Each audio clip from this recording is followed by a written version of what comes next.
Olá, Bruno, tudo bom, querido? Prazer ter Sinara, você aqui. Ô Sinara Menezes, que alegria estar aqui. Olha, eu vou colocar no meu currículo. Fui entrevistado por Sinara Menezes. Ah, que bom! Você está aí na Alemanha, né? Tarde da noite aí. Meia-noite e 7 minutos na cidade de Frankfurt, de onde eu falo agora. Tá muito frio?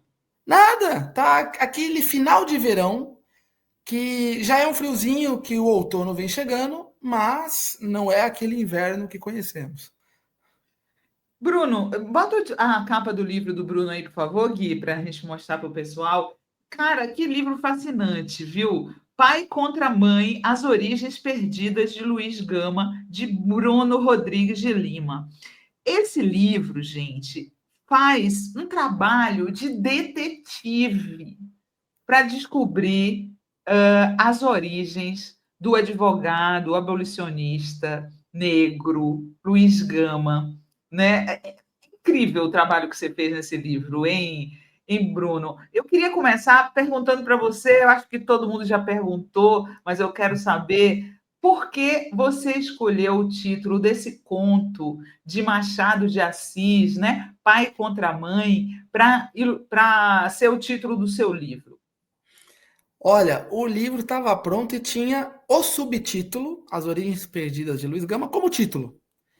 E aí eu mandei o livro para algumas pessoas lerem, para a gente conversar, e eu mandei para o prefaciador, claro, porque o prefaciador escreve as palavras que abrem o livro, e o prefaciador, que é o psicanalista e professor de filosofia da Universidade Federal de São Paulo, que é o Thales Absaber, filho do saudoso Aziz Absaber, o Thales falou: Bruno, é machadiano esse seu texto, de cima a baixo. Eu recebi como um elogio que até achava que não merecia nenhum pinguinho dele. Mas ele falou: você escreveu um texto que liga pela primeira vez, na literatura mesmo, o Gama ao Machado. E eu cito o Machado bastante já no texto. Tem um capítulo inteiro que ele a estrutura do capítulo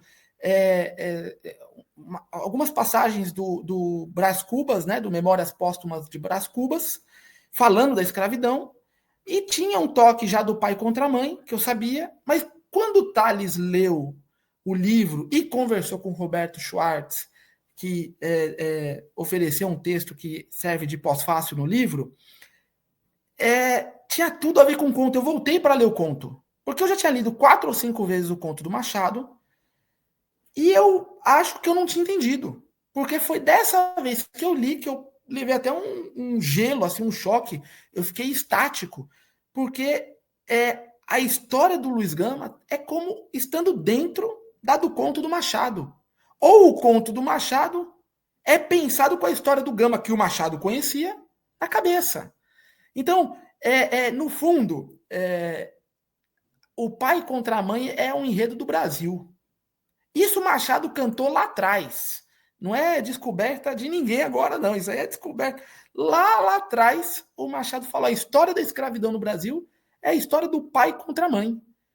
E se você muda o nome dos personagens, a história, o enredo, a estrutura do pai contra a mãe é a narrativa mestra, a linha mestra da história do país. É verdade. Eu, inclusive, publiquei esse conto faz alguns anos no meu site, no Socialista Morena. Botei até o link aí para vocês, ele está na íntegra, tá? É um conto muito tocante. Alguns dizem que é o texto mais importante do Machado sobre a escravidão, né? Outros dizem que é o único, né? Que é o único texto do Machado sobre a escravidão.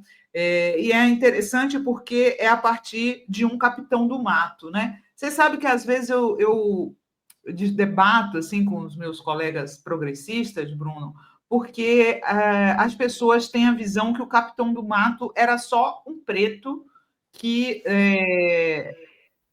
vamos dizer, se vendia ao branco, né, para perseguir os outros pretos. Mas nem sempre o Capitão do Mato tinha Capitão do Mato branco, né? Eu acho que os capitães do mato negros eram minoria. Você não tem essa impressão? Olha, eu acho que era uma. Era, o Capitão do Mato é como uma instituição do Brasil.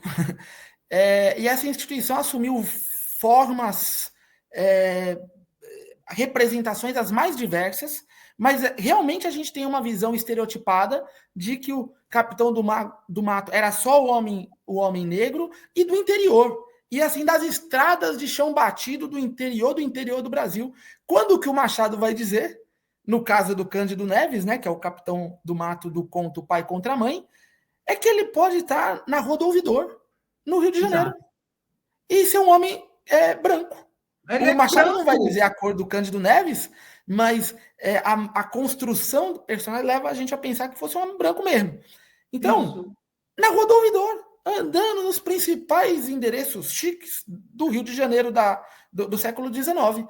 E realmente há uma visão estereotipada de que Porque tá lá acaba assim, distante. né? Toda vez Ou, que vem um negro que é de direita, a pessoa uhum, fala, Capitão do Mato. Eu acho injusto isso, até mesmo com essas pessoas, porque não é real que o Capitão do Mato fosse sempre negro, tá? uhum. Hoje, por exemplo, os policiais, eles se comportam como capitães do mato. Não importa a cor da pele que tenham, infelizmente a nossa polícia é a capitã do mato moderna, né? Sempre ali de guarda pretoriana do status quo, né, Bruno? É a instituição do cacete, ou do cacetete, para fazer a correlação direta com a sua reflexão para o século XXI. Então, quando digo que o Capitão do Mato é uma instituição de Estado, até, é nesse sentido, de que é a instituição do poder do cacete ou do poder do cacetete, como Uhum. direito. Sim, exatamente. É interessante a gente pensar no Luiz Gama, porque nos últimos tempos eu vejo que tem setores da direita que reivindicam o Luiz Gama, né?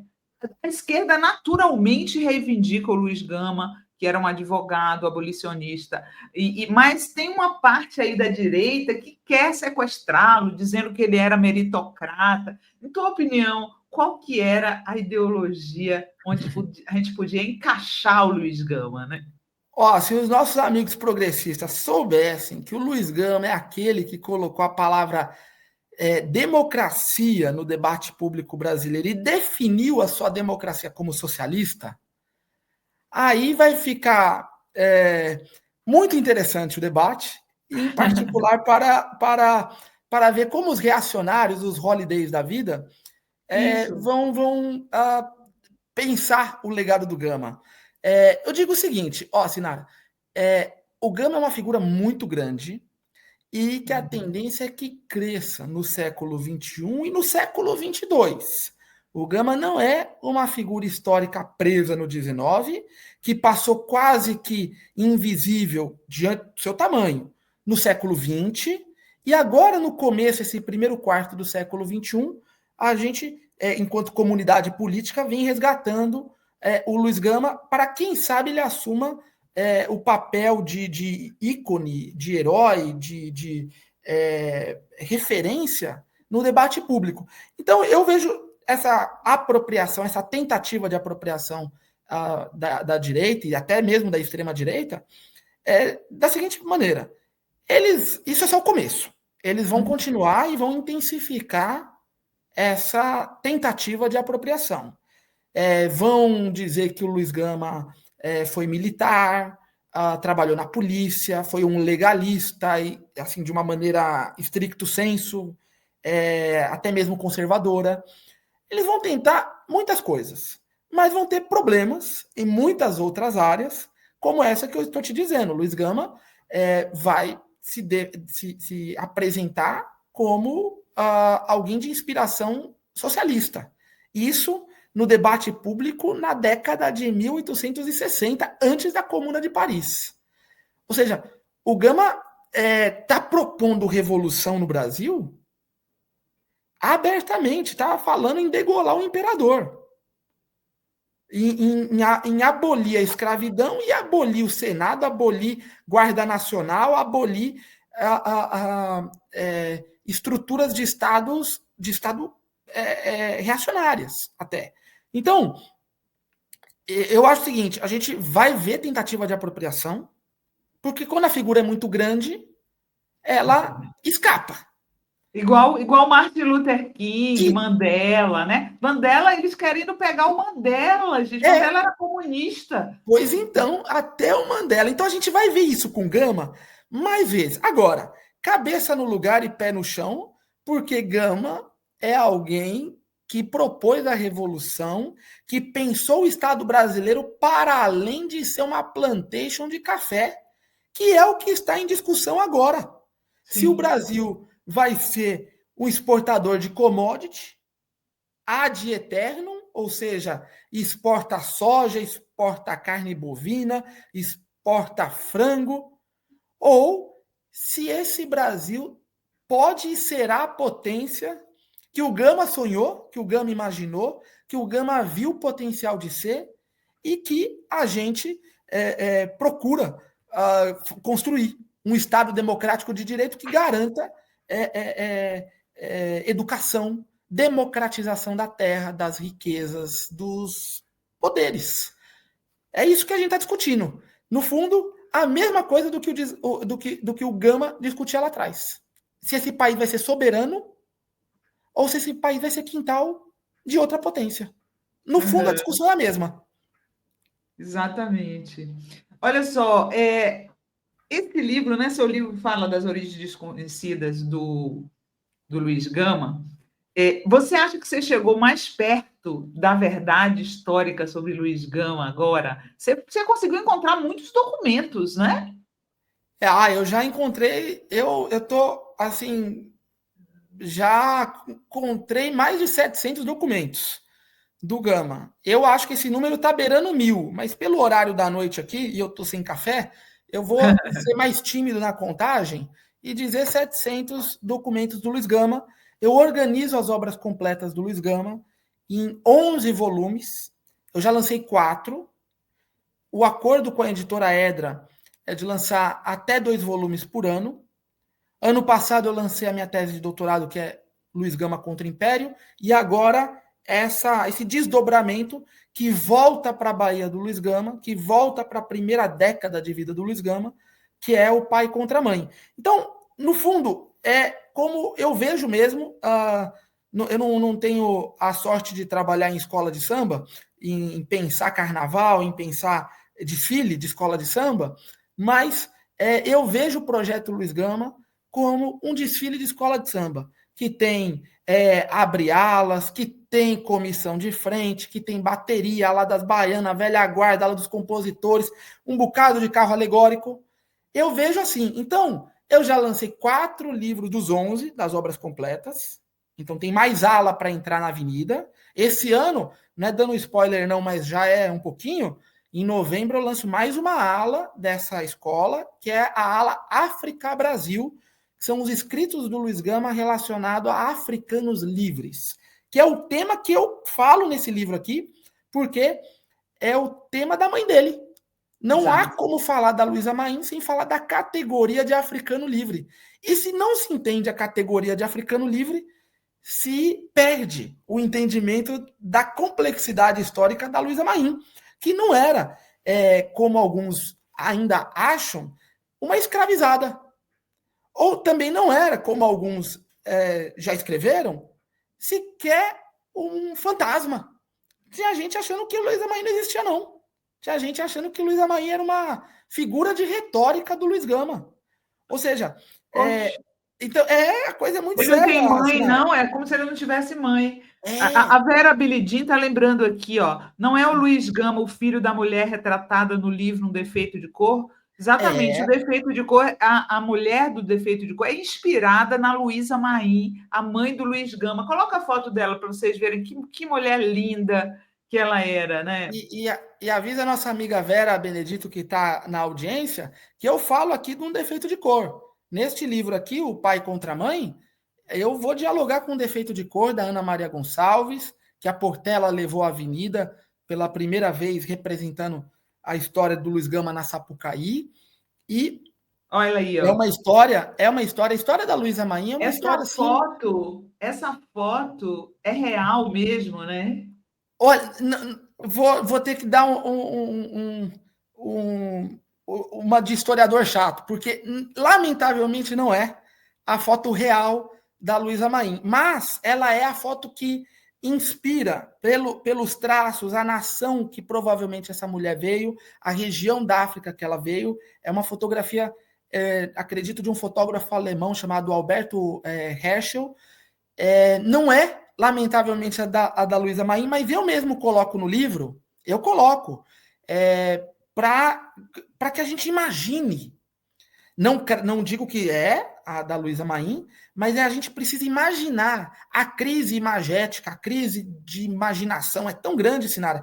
Por isso que eu acho muito bem-vindo você colocar a foto aqui, porque é uma foto que permite que a gente olhe os olhos dessa mulher, olhe o seu turbante, olhe a sua expressão e tente de algum Uma roupa modo bonita, né? a Seu roupa, decote, a né? Já você postura, percebe claro. que tem uma nobreza aí, né? A postura, exato. Então, e o Gama retratou a sua mãe de uma maneira altiva, como essa foto também retrata. Então, Sim. por Coloca um a lado, foto do Luiz Gama aí para as pessoas verem. Ele também super fidalgo, né? Olha ele. essa foto ela é uma foto real do Gama, se eu não me engano, de dezembro de 1869, logo após, ou melhor, novembro, logo após ele ganhar um julgamento, ser carregado em casa, assim, nos braços dos populares, do povo, por ter ganho uma causa assim que chacoalhou a cidade. A cidade falava muito disso. E aí é uma foto do Militão Augusto de Azevedo, essa daí, um fotógrafo paulistano, que fotografou o Gama em outro momento da vida dele e fotografou o filho do Gama também. Então é um fotógrafo assim que tinha até uma certa amizade com o Gama, porque o Gama escreveu a respeito dele umas notinhas simpáticas. Então dá para imaginar que o próprio fotógrafo era alguém que o Gama tinha. Mas é uma foto muito bonita, não é? Olha É uma a eu postura achei, também. você percebe, né, que a pessoa tem uma dignidade, uma honradez, né, dentro que transparece na fotografia. Eu fiquei muito curiosa, e queria que você contasse aqui para as pessoas como é que uma pessoa, né, porque não fica muito claro, eu não li o livro todo ainda, né? Não fica muito claro para mim, nas biografias que eu li da Luísa Marim, se ela abandona o filho, né? Porque ela vai embora para participar de uma rebelião, né? Ela participa da revolta dos malês na Bahia, mas aí tem uma hora quando ele tem 7 anos que ela vai para o Rio e nunca mais eles se reencontram. Olha, eu não Então quero dar. ela abandona ele? Não, isso eu posso cravar já sem dar spoiler do finalzinho do livro, porque essa pergunta eu respondo bem no finalzinho do livro. Bem no finalzinho do Ah, livro. E assim, eu não vou tirar o gostinho da leitura, mas eu vou contar um pouquinho sem, para também não, né, a audiência, a Vera Benedito tá escutando a gente, não tá? a Vera Benedito? Que tava no chat aí, mandou pergunta e tudo. Não é ela? É Vera Benedito o nome dela? Deixa eu ver Eu aqui. vou contar um pouquinho, então, sem contar tudo, pode ser? Vera Benedito, deixa eu ver se eu acho aqui. Eu achei que foi ela aí que mandou no chat Uma pergunta? a pergunta. Foi Bom, mas. A Vera Bilidin, foi a Vera Bilidin. Ah, tá. Eu falei Vera Benedito, Entendeu, então é Vera. Benedito, né? É Vera É Billie Jean? Bilidin. É, Bilidin. Vera Ah, Bilidin. então tá. Eu entendi que fosse da família de minha amiga Deise Benedito. Ah, Mas, então, tanto a Maria que tá aqui, agora eu tô vendo o chat, e olha, hum. eu coloquei bem no finalzinho do livro explicando o que aconteceu com a mãe do Luiz Gama. Eu vou dizer aqui, e posso garantir que ela não abandonou o filho. O Gama, ele é vendido pelo próprio pai, a gente já conhecia essa história, Sim. da Bahia primeiro, desembarca no Rio de Janeiro. Ó, Sinara, ele foi vendido num navio infestado de rato. Ele é colocado no porão Era do isso que eu navio. ia te perguntar, né? Eu fiz esse preâmbulo para te perguntar como que esse homem, naquela época, um menino, sozinho, escravizado pelo pai, né? Longe da mãe. Como é que ele se torna um advogado, né? É uma coisa incrível a história É dele. uma odisseia. Essa é uma história que a gente ainda está engatinhando para aprender. Por isso que eu agradeço demais o espaço aqui do programão na Fórum, porque a gente precisa pensar o Brasil do século XIX para entender o que acontece no Brasil de hoje. Isso é um dever de todos que se consideram progressistas, a gente pensar as fundações do Brasil, Uhum. para entender o que é o centrão, para entender as categorias da política ordinária, né, do dia a dia. Então, o pai do Gama vende o filho, ele consegue sobreviver, consegue escapar do cativeiro, aprende a ler e escrever, se torna poeta, jornalista, político, advogado, sabe, escritor, intérprete do Brasil. E ele busca a mãe dele, Sinara. 4 ou 5 vezes ele vai ao Rio de Janeiro, a capital do Império, procurar informações da mãe. E ele consegue informações muito, muito, muito próximas do que realmente aconteceu. E nas últimas linhas do livro eu vou até sugerir que ele sabia o que aconteceu com a mãe dele. E eu vou dizer aqui, sem com isso tirar a vontade da socialista morena em ler o livro até o final, não é, Sinara? Eu vou dizer o seguinte: o pai do Luiz Gama mandou prender a mãe do Luiz Gama. Mandou prender numa prisão política, numa masmorra. Ela fica 30 dias presa num lugar assim, num doicode da época. Numa lista que só tem pessoas envolvidas com a Sabinada. Que foi uma revolta separatista, uma revolta, assim, com muitas bandeiras políticas, entre elas a da separação do Rio de Janeiro e, em algum momento mesmo, até do fim da escravidão. É uma rebelião com muitas bandeiras, né? Mas depois que o Rio de Janeiro, a corte, o império, reassume o controle da Bahia, 15 dias depois, 15 dias depois disso, o pai do Luiz Gama manda prender, escreve um requerimento denunciando a mãe, provavelmente como envolvida no levante da Sabinada, que foi depois do levante Malê, e ela é presa. Aí passa 30 dias e a mãe e o pai volta à cadeia, à prisão política, e paga para tirar ela. Só que o que acontece depois é que ela desaparece. Aí fica a pergunta, fica a interrogação no final do livro. O que esse canalha que vendeu o filho, que vendeu a mãe do filho, que dilapidou a herança do filho, porque essa é outra história que eu vou contar no livro, o Luiz Gama herdou bens, herdou casas de uma tia-avó por testamento, por força de testamento. E o pai, que tinha a guarda do menino, começa a dilapidar a herança. E isso está no livro. E o Gama procura depois saber Dá um o que filme, aconteceu. menino, uma série incrível, né? Ah, isso dá muita coisa. Isso dá série de 3 temporadas, cada uma com 12 episódios, 36 no total, e ainda deixando para a próxima, sabe? É. É verdade. A vida do cara é incrível, né? E aí o pai, né? Que o Luiz Gama não cita na sua autobiografia, né? O pai. Você consegue descobrir, chegar perto de quem que é o pai dele? Tá cravado, nome, sobrenome, Olha, local de. gente, Tá tudo é um cravado. detetive, o Bruno, gente. Eu tô procurando a história do Luiz Gama, eu posso te dizer, há muito tempo. Defendi minha tese de doutorado, esse é o 6º livro Na falando do Luiz Alemanha, né? Gama. Sua tese de doutorado você defendeu aí na Alemanha, né? Defendi na Faculdade de Direito da Universidade de Frankfurt, ganhou o prêmio de melhor tese da Universidade de Frankfurt, o prêmio Ó. Walter Kolb.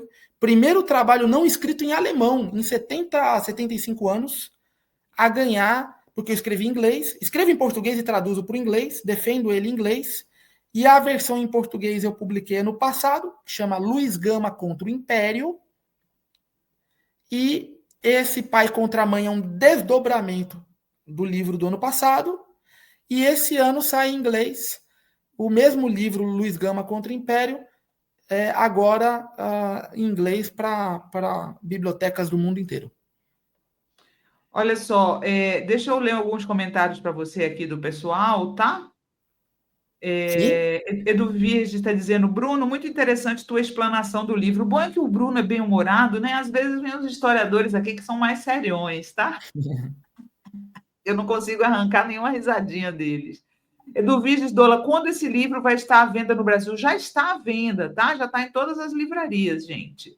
Já está à venda, já está à venda. Pode ser na livraria do Jeff Bezos, mas de preferência em outra, viu? De Pode preferência. comprar direto da editora Edra, que é uma editora muito Pode. boa, eles vendem diretamente. Só vocês entrarem lá no site da Edra com H, que vocês encontram. Ó, a Maravilha. Silvia Nava fala: parabéns, obrigada por mais essa entrevista maravilhosa. Erivaldo Amorim, parece que a história sempre tenta apagar esse personagem tão importante, parece que saiu de um romance, me deu vontade de ler esse livro, vou procurar. A intenção é essa. A É o Cleusa Nascimento. Erivaldo? Essa é do Hã? Erivaldo? Erivaldo. Ô, Erivaldo, vamos ler o Pai contra a Mãe aí no site da Edra, você adquire, não é, Sinara? Exatamente. A Cleusa Nascimento fala: tem uma pesquisa de doutorado que conta a história de Luiz Gama. História de Dourado, que conta a história de Luiz Gama. Me esqueci o nome da pesquisadora agora, mas está no YouTube. Uma entrevista maravilhosa sobre o assunto. Adriana Paiva, então, no livro Defeito de Cor, narra a saga de Queinde à procura do filho, que seria Luiz Gama. É isso mesmo, Adriana.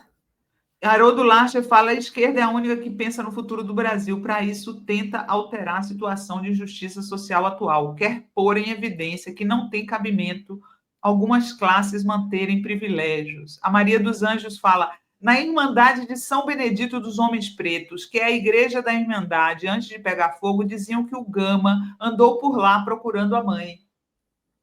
Olha aí, Maria dos Anjos, muito obrigado aí pela dica. Essa eu não sabia, não. Aproveito até para perguntar se essa Irmandade que você está dizendo, dos Homens Pretos, Irmandade de São Benedito, se é em Salvador, se é no Rio de Janeiro ou se é em São Paulo.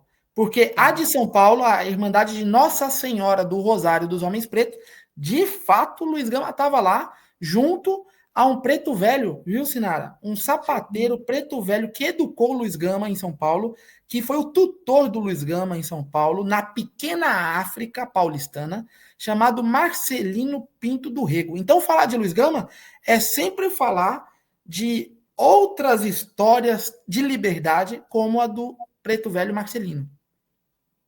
A Débora Aquino fala: estou louca para ler teu livro. Em outubro estarei passeando pela Alemanha junto com meu companheiro. A Wanda Maria fala: eu quero ler.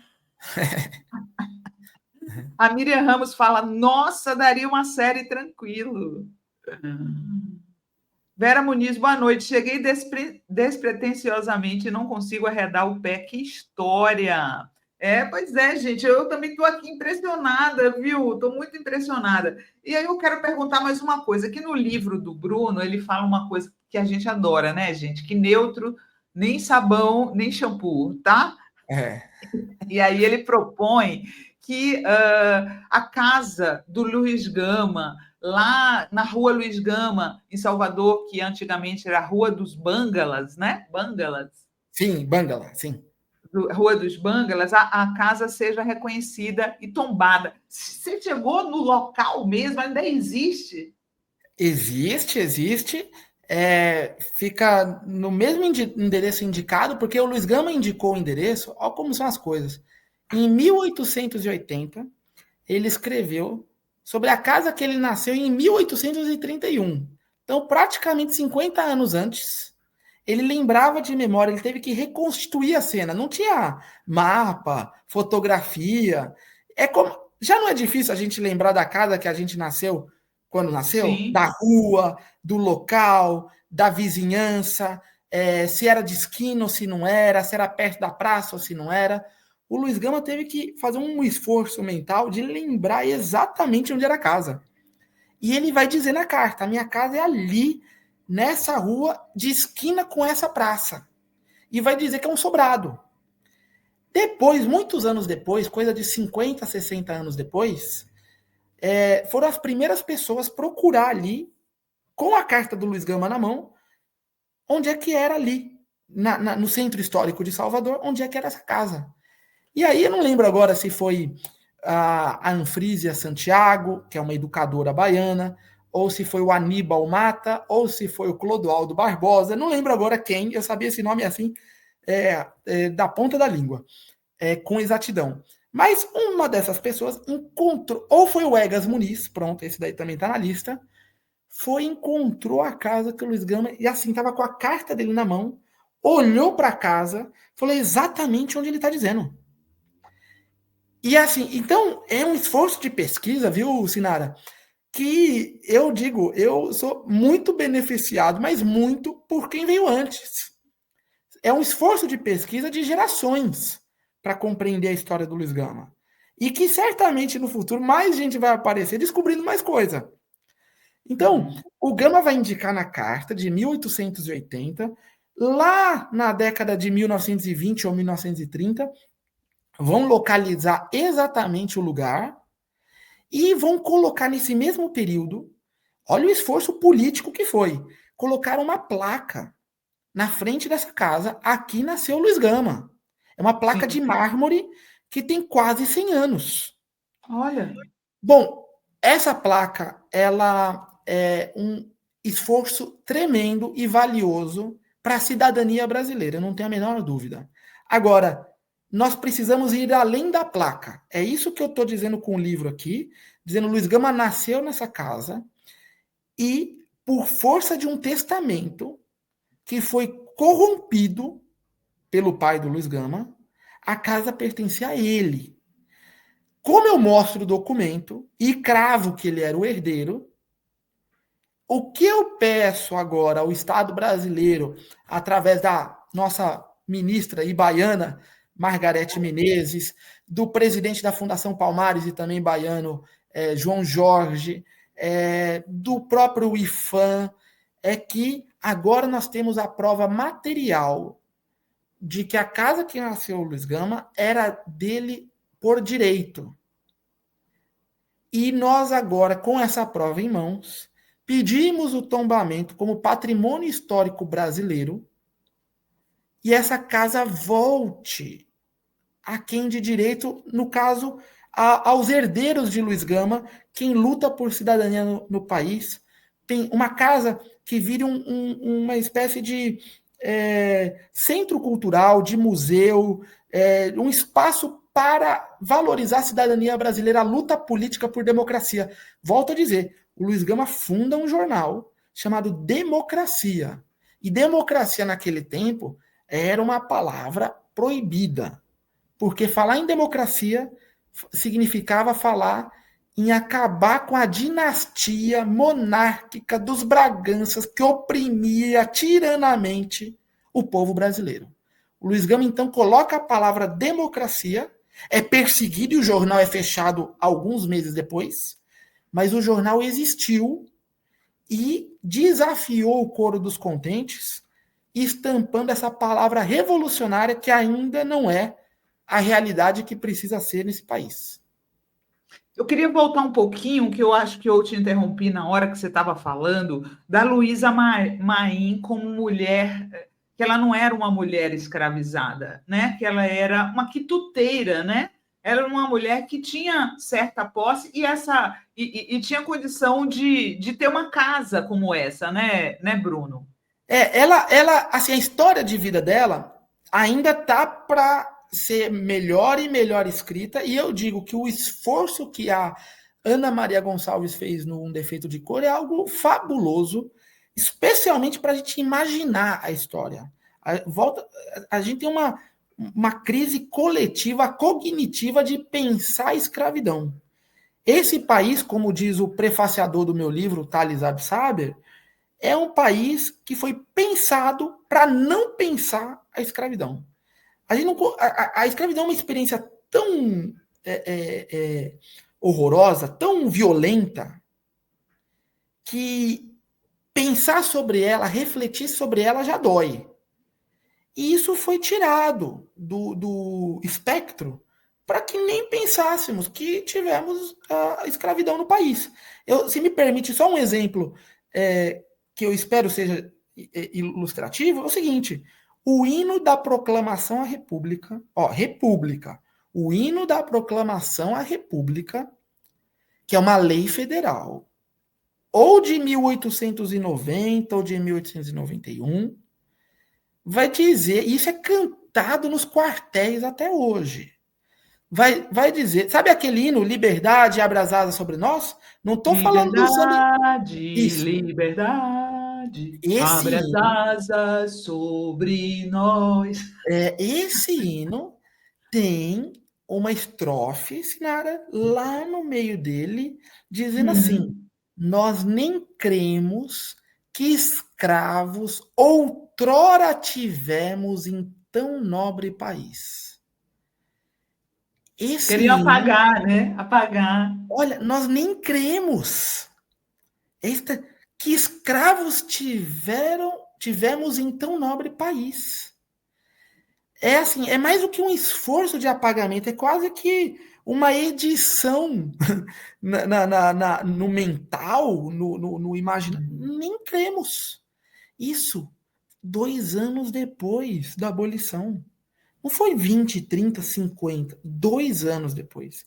Isso cantado em escolas. Cantado e repetido e cantado. Então, essa história da escravidão, a gente tem que fazer um esforço mesmo. E a Ana Maria Gonçalves escreveu quase 1.000 páginas, contando aqui. Teve como é que eu chamo? Uma colega aqui no site, que ela fez o comentário certinho do Ana livro da Paula, Ana Ana Paula, Paula. né? Nos Estados Unidos, temos as histórias dos escravizados e segregados, formam uma identidade de luta. Aqui no Brasil, não temos a indústria cinematográfica empenhada em registrar a saga de nossos heróis negros. Era esse? Não, esse comentário que eu Muito concordo, claro, pertinente da Ana Paula. Ana Paiva, um pouco acima, que vai dizer assim: no livro Um Defeito de Cor, narra a saga de quem der, que é a Luísa Maim, a procura do filho que seria o Luiz Gama. Assim, é a saga da mãe procurando o filho, correto? Sim. Então, a Ana Maria Gonçalves escreve praticamente 1.000 páginas para a gente entrar nessa história da mãe procurando o filho.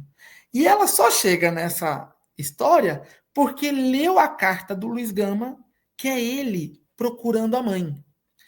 Então, essas duas histórias, elas são uma só história de liberdade, e o Gama procura a mãe. O que o Gama vai dizer da mãe, e aí eu dei essa volta toda para responder a sua pergunta, ela vai dizer, o Gama vai dizer que a mãe dele foi uma africana livre. Ele vai dizer num poema que ela foi escrava. Fala assim, no Brasil, pobre escrava. Ou seja, ele vai dizer que ela foi escravizada no Brasil. Só que, em algum momento, ela consegue a liberdade e ela vive como livre, ela vive por sua conta, com autonomia, e ela trabalha em quitanda. Quem trabalha em quitanda, eu sou filho de feirante. Filho de feirante, eu sei que quem trabalha em feira trabalha com dinheiro vivo. Hoje em dia, é claro que tem mais Pix, e as maquininhas estão em todo lugar, né, de cartão. Mas, até poucos anos atrás, feirante era sinônimo de trabalhar com dinheiro na mão. Quem é Sim. quitandeira lá atrás tinha dinheiro na mão. Com dinheiro na mão, você consegue negociar as coisas e transitar. Você ganha mobilidade, ganha autonomia. Então, é de pensar qual grau de liberdade ela teve. Será que foi adquirir posses? Pode ser.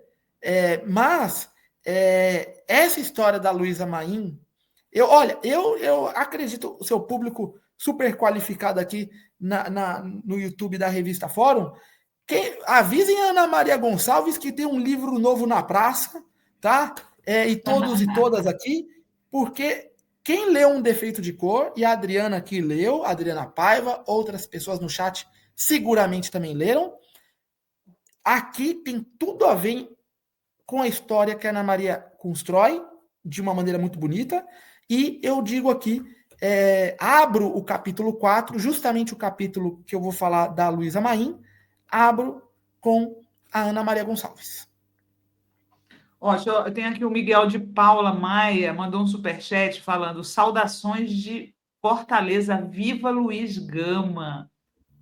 Tremendi Pronto. mandou uma mensagem para mim aqui, obrigada, querida. A Denise falou, mais uma entrevista maravilhosa que a Sinara nos proporciona. Bruno tem um sorriso encantador, amando.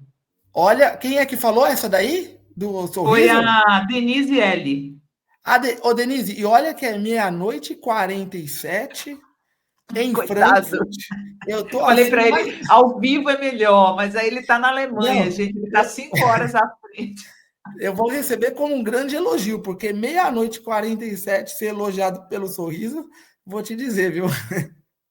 O Fábio Potter está falando nessa temporada de Bolsonaros e Tarcísios. É um prazer assistir o Bruno com seu entusiasmo e cultura meia entrevista. Olha que delícia. Será que vale a pena a gente fazer jornalismo quando a gente ouve esses comentários de vocês, viu?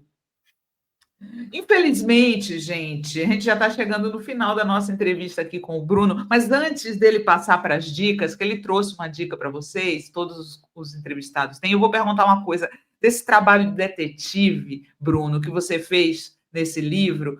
Qual foi a descoberta que te deixou mais entusiasmado? Ah, são.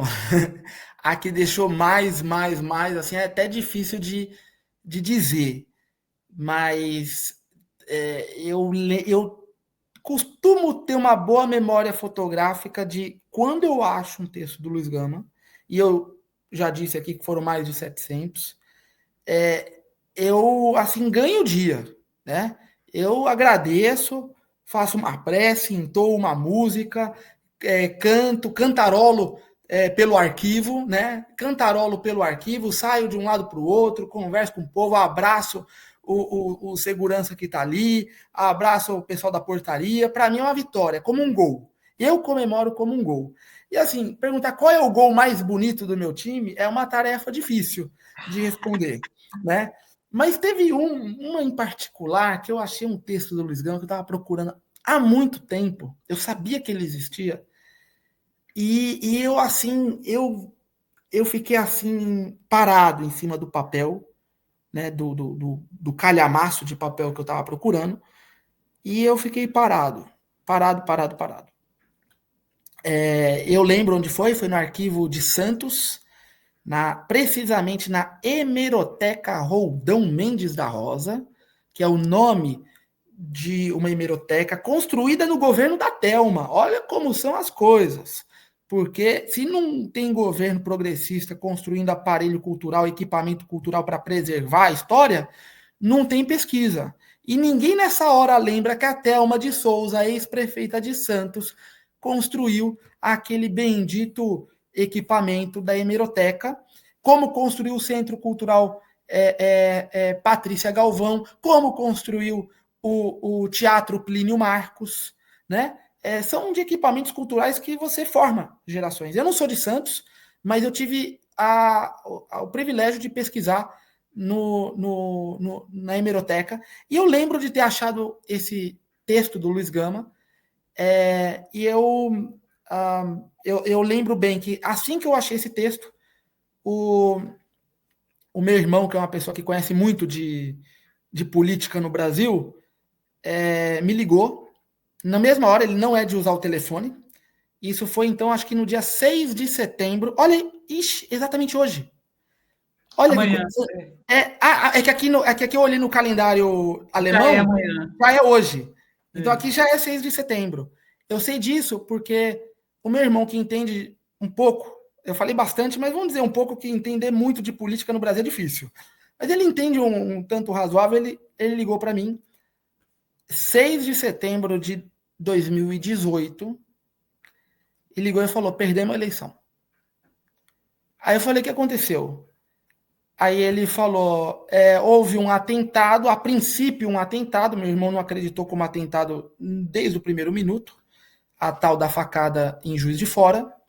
Ele falou: esse é o fato novo que vão criar narrativas e mais narrativas para blindá-lo de falar, porque a gente elegeu, olha que situação, Bolsonaro foi eleito em 2018 sem participar de debate, sem responder a pergunta nenhuma. Exato. O presidente do quinto maior país do mundo foi eleito sem aparecer na TV, sem responder o que pensa de nenhuma política pública.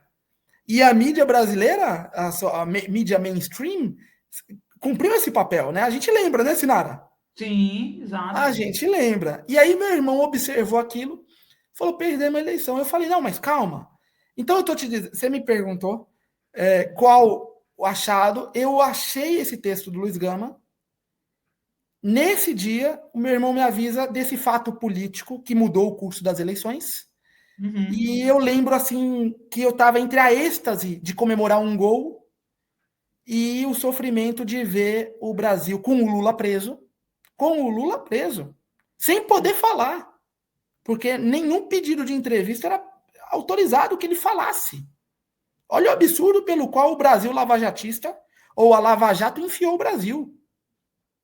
E agora a gente está às duras penas tentando reverter um processo que golpearam uma presidenta democraticamente eleita, sem crime de responsabilidade, meteram o Lula atrás das grades sem crime algum, num processo fake, de cima a baixo, um processo sem objeto, sem crime, sem materialidade. Exato. E aí tem que ficar 580 dias na prisão, sair pela porta da frente pela força da militância e dos movimentos sociais e da vigília Lula e ser eleito presidente, subir a rampa pelo voto popular. E agora a gente tem que dizer o básico, que o Brasil é dos brasileiros. Exato. É isso. Então, eu me lembro desse achado do Gama, porque é como se a história política recente do Brasil desabasse sobre nós. Te atropelasse, né? Atropelou a tua descoberta. E eu com aquele texto do Luiz Gama, que é uma gema de ouro, que é uma preciosidade para compreender a história política do Brasil. Muito bom. Ô, Bruno, olha, vamos rapidinho aqui para a nossa dica cultural, a dica do Bruno, que o Bruno trouxe para vocês. Coloca aí, Gui. Foi esse livro, KLJ na Batida, volume 3. Por que você indica esse livro para a galera que está nos assistindo, Bruno? Ele, vamos dizer que é um livro musical, porque é um disco, mas é todo um material gráfico lindíssimo. Eu indico esse do KLJ, porque eu sou da Zona Norte de São Paulo, por mais que não tive o merecimento de morar em Salvador, mas morei mais tempo em Salvador do que na cidade de São Paulo, onde eu nasci. Olha. E então eu penso que o KLJ, para quem não sabe, é o DJ dos Racionais MCs, né? É alguém que conseguiu compor uma trilha sonora que acompanha a vida de milhões de brasileiros, entre eles a minha própria, porque cresci ouvindo os Racionais desde a minha primeira infância até todos os discos do Mano Brown, Ice Blue, KLJ e Ed Rock. E esse disco do KLJ, o Equilíbrio KLJ na Batida, volume 3, ele tem a pulsação das ruas de São Paulo e tem uma música chamada Privilégio Tempo é Rei, aí até numa citação certamente indireta ao mestre Gilberto Gil de Tempo Rei, né? Essa música é uma música que é uma inspiração que eu abro o capítulo 3 do Pai contra a Mãe. Então eu já disse que o Pai contra a Mãe tem Machado de Assis, já disse que o Pai contra a Mãe tem Ana Maria Gonçalves, e agora digo que o Pai contra a Mãe tem KLJ mais Mano Brown em suas páginas. Então eu indico este livro barra disco, porque tem assim o peso de um livro numa biblioteca antiga, e tem também a pulsação musical das ruas de São Paulo, que eu, quando tenho saudade do Brasil, veja só, até das buzinas ali no Centrão Velho de São Paulo, na São Luís, eu sinto saudade. Mas é um disco, é uma música de uma grande inspiração que eu tenho, que são os Racionais MCs, o KLJ em particular, para escrever, porque eu escrevo com música alta normalmente, e Olha, aqui é um jeito, e aí eu escutei muito esse disco para escrever a história da escravidão no Brasil, tal qual eu venho escrevendo já alguns livros. muito bom, Bruno, prazerzão conversar com você. Coloca aí mais uma vez o livro, a capa do livro aí, Gui, para as pessoas lerem o livro incrível do Bruno, Pai contra Mãe, As Origens Perdidas de Luiz Gama, excelente. Bruno Rodrigues de Lima, meu querido, um prazer. Ó, o Luiz Campos Rojo da Paraíba mandou um superchat para dizer: Bruno nos deixa orgulhoso. Realmente foi um prazerzão. Volte sempre, tá? Opa, eu adorei o programão aqui com Sinara Menezes. Eu abri dizendo que eu já ia colocar no meu currículo, fui entrevistado por Sinara Menezes, tá? Então, é um prazer estar aqui. Me chamando, eu venho, porque é, é uma honra estar aqui numa tribuna como essa, que defende a democracia, a cidadania, direitos humanos, e não ficar de vacilação, como tanta gente da imprensa brasileira, lamentavelmente, fica. Então, fico muito feliz em estar aqui nessa tribuna com você, Sinara, e com todo o seu público. Ó, beijão, querido. Beijo Boa grande. noite, viu? Lá na Valeu. Alemanha já é mais de meia-noite, gente. Olha Meia-noite e só. 58. Um abraço. Tchau, querido. Obrigada.